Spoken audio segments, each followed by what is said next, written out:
Dal punto di vista pratico, come cambieranno i servizi per i cittadini dopo la riforma sanitaria?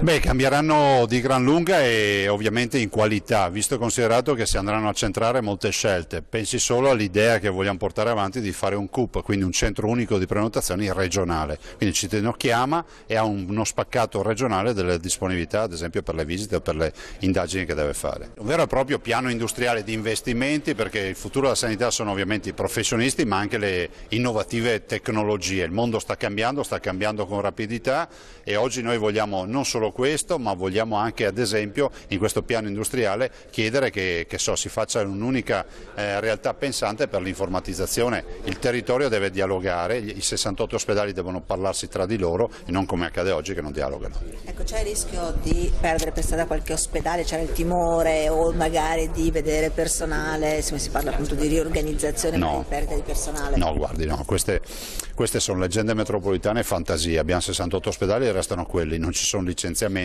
ma c'è solo un efficientamento. È una macchina che, se efficientata, può correre ancora di più, ma dare soprattutto risultati al cittadino. Al cittadino interessano due cose: non avere attese lunghe ed essere curato bene, e noi rispondiamo su questi due fronti. Ecco, lei parla di basso medioevo, siamo alla fase del rinascimento. Ma sì, è un mondo che sta cambiando.